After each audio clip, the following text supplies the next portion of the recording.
Hello students, welcome back to our YouTube channel. तो आज हम पढ़ेंगे एक्सरसाइज 3.2। क्वेश्चन नंबर फर्स्ट है, find X in the following figures. मतलब हमको ये जो फिगर्स दिए गए हैं इनमें से एक्स वाली टर्म को फाइंड करना है।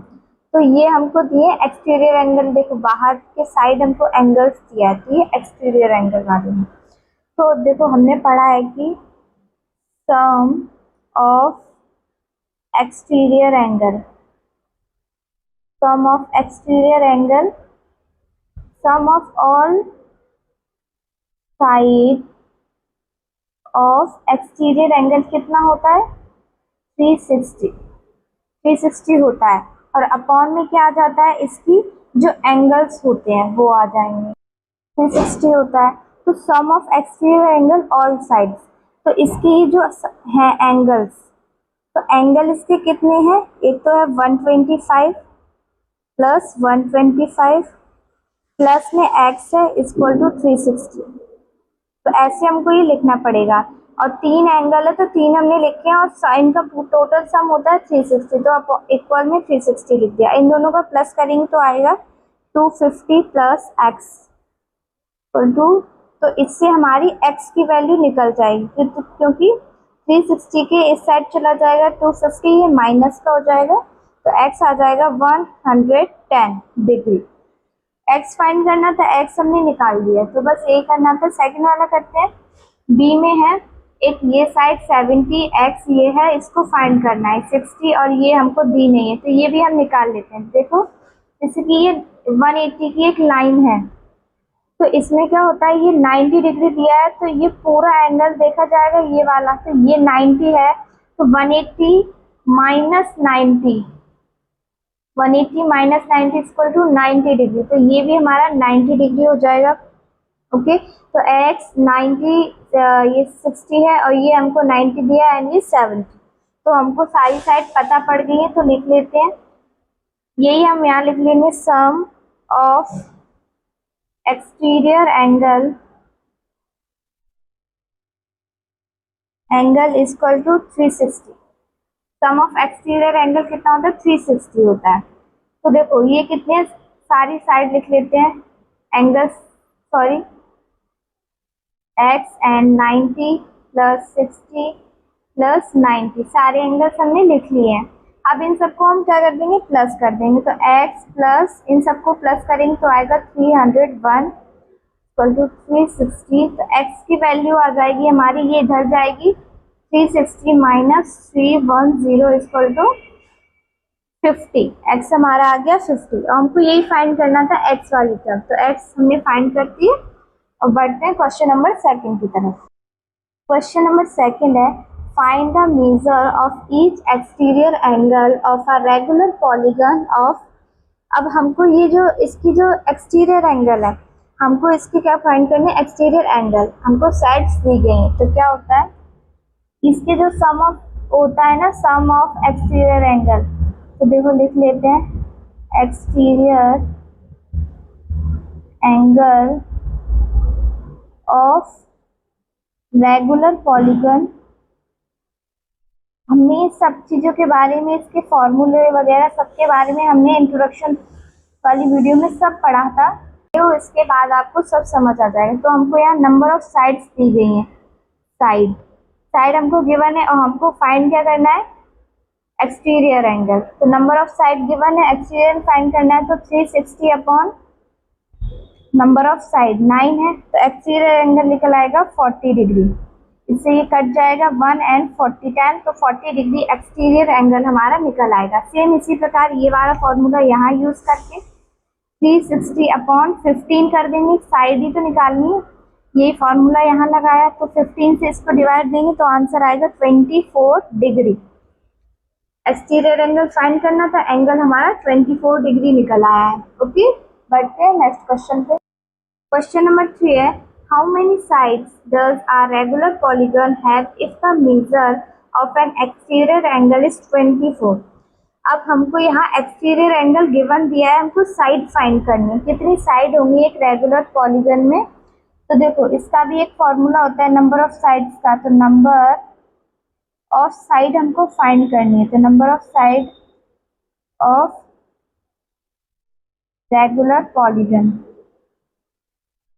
इसका क्या होता है 360 अपॉन एक्सटीरियर एंगल। जब हमको साइड निकालनी होगी तो एक्सटीरियर एंगल हमको गिवन दिया होगा, और जब एक्सटीरियर एंगल फाइंड करना होगा तो हमको number of sides given the गई होंगी। तो 360 अपॉन 24 हमको दिया है। तो इसी तरह इसको डिवाइड देंगे तो आ जाएगा 15 साइड। ओके, 15 साइड निकल आई, हमको साइड फाइंड करनी थी, साइड निकाल ली हमने। अब करते हैं क्वेश्चन नंबर 4। क्वेश्चन नंबर 4 है how many sides does a regular polygon have if each of its interior angle is 165। अब हमको यहाँ पे इंटीरियर एंगल गिवन दिया है, तो हमको क्या फाइंड करना है, इसका साइड्स फाइंड करनी है। और इंटीरियर एंगल का कोई फॉर्मूला नहीं होता है, तो हमको कैसे फाइंड करेंगे, तो इसकी नंबर ऑफ साइड्स फाइंड करनी है। तो देखो एक्सटीरियर एंगल में से हम क्या कर देंगे, माइनस कर देंगे इंटीरियर एंगल। तो एक्सटीरियर एंगल होता है 160 पूरा एंड 165, तो इसी तरह इसको माइनस करेंगे तो आ जाएगा हमारा 15 डिग्री, क्योंकि जो हमारा जो फॉर्मूला होता है उसमें एक्सटीरियर एंगल होता है। तो number of side of a regular polygon इसका होता है 360 अपॉन एक्सटीरियर एंगल। ओके, तो 360 अपॉन में एक्सटीरियर एंगल कितना है 15 निकाला, तो इसका जब डिवाइड देंगे तो 24 साइड हमारी आ जाएंगे। ओके, तो आंसर हो गया ये 24 साइड्स। बढ़ते हैं क्वेश्चन नंबर 5 की तरफ। क्वेश्चन नंबर 5 है is it possible to have a regular polygon which measure of each exterior angle is 24। इसमें हमें दिया है कि हमको 24 इसका एक्सटीरियर एंगल दिया, नंबर ऑफ साइड्स फाइंड करनी है। तो नंबर ऑफ साइड फाइंड करने के लिए फॉर्मूला होता है number of side is equal to 360 upon exterior angle, जो हमको गिवन होता है एक्सटीरियर एंगल। देखो 360 अपॉन में एक्सटीरियर एंगल कितना है 22, और जब हम इसको इससे डिवाइड देंगे तो आंसर हमारा कितना आएगा 16 और 8 अपॉन 2, ये आंसर निकलेगा। अब आपने देखा होगा कि जो हमारी साइड होती है या तो वो 16 होगी, हाँ, या 17 होगी, लेकिन 16.2 ये नहीं हो सकती, 16.5 ये साइड्स नहीं होती है। तो इसका मतलब ये क्या, इसमें हमको नो आंसर देना है कि जो इसकी जो साइड निकली है 16 8/2 ये रेगुलर पॉलीगन में एंगल पॉसिबल है ही नहीं।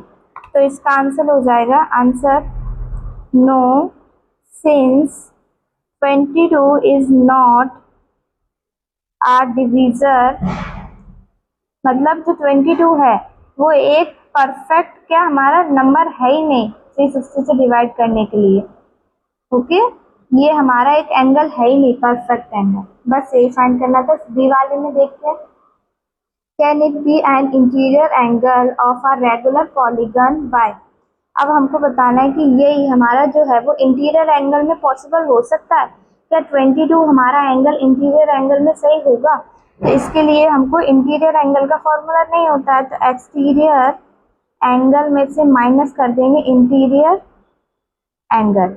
एक्सटीरियर एंगल कितना है 160 माइनस 22, तो इसका आंसर हो जाएगा 158 डिग्री हमारा आ गया एक्सटीरियर एंगल। तो फॉर्मूला यही वाला हम लगा देंगे, number of side 360 upon exterior angle. तो 360 एक्सटीरियर एंगल कितना लिखना 158, और जब इसका डिवाइड देंगे तो आंसर आएगा 244 अपॉन 158। तो ये भी पॉसिबल नहीं है। तो हमने देखा है कि या तो साइड होगी वो 2 मीटर होगी, 2 मीटर 2 वगैरह वगैरह, लेकिन ऐसे अपॉन में ये आंसर नहीं होता है, तो इसका भी नो ही है। Since 158 is not a divisor of 360। Same हमको यही फाइंड करना था। ओके, बढ़ते हैं क्वेश्चन नंबर 6 की तरफ। क्वेश्चन नंबर 6 है ए वाला पार्ट, what is the minimum interior angle possible for a regular polygon by. हमको ये बता रहे हैं कि सबसे छोटा एक इंटीरियर एंगल हमारा क्या होगा रेगुलर पॉलीगन में। तो देखो, जैसे कि हमने एक ये एंगल लिया ट्रायंगल, तो इसका ये जो होगा वो 60 डिग्री का होगा एंगल। जैसे हमारा फिर हमने स्क्वायर लिया, तो स्क्वायर में 4 साइड हो गई, तो 4 90 की हो गई, 90 जैसे ही हमारी साइड बढ़ती जाएंगी, ये साइड्स बढ़ती जाएंगी, साइड बढ़ती जाएंगी, और वैसे ही हमारा इंटीरियर एंगल है वो क्या होता जाएगा, कम होता जाएगा। इंटीरियर एंगल इंटीरियर एंगल भी बढ़ता जाएगा। हमने देखा कि साइड बढ़ती जा रही है और इंटीरियर एंगल भी बढ़ता जा रहा है। तो इसका मतलब क्या होगा, जो सबसे छोटी साइड होगी इंटीरियर एंगल का वो होगा 60 डिग्री। तो 60 डिग्री हो गया इसका answer. What is the minimum exterior angle possible for a regular polygon. अब देखो, एक्सटीरियर एंगल में सबसे मैक्सिमम, सबसे बड़ा क्या होगा। तो देखो, इसमें हम एक एंगल लेते हैं ट्राइंगल वाला, इसके साइड कितनी होती है, 60 ओके। अब यहाँ पे ये तो इंटीरियर एंगल है, इसका एक्सटीरियर जो करते हैं ये पूरी लाइन होती है 180 की। तो 180 में हम ये पूरा 180 का है, तो 180 माइनस 60 कर देते हैं, क्योंकि ये आधा तो 60 का है, तो इसका आ जाएगा 120। तो आ गया 120। मतलब जैसे कि इसकी साइड है वो साइड बढ़ेंगी तो इंटीरियर एंगल क्या होगा, हमारा कम होता जाएगा। साइड बढ़ती जाएंगी, इंटीरियर एंगल कम होता जाएगा। देख लेते हैं हम, जैसे कि एक स्क्वायर हमने लिया, स्क्वायर में 4 साइड होती हैं, 4। तो देखो, एक्सटीरियर एंगल लिया हमने, ये 4 साइड होती हैं और चारों 90 की होती हैं। तो यहाँ पे पूरा कितना हो जाएगा हमारा 180 माइनस 90 करेंगे हम, तो आ जाएगा 90 डिग्री। तो जैसे इसकी ये साइड बढ़ती जा रही है और इसका ये कम होता जा रहा है, तो यहाँ पे क्या आंसर आ जाएगा इसका, 120। तो यही हमको इसमें फाइंड करना था। तो यहाँ पे हमारी एक्सरसाइज होती है खत्म। मिलते हैं नेक्स्ट वीडियो में।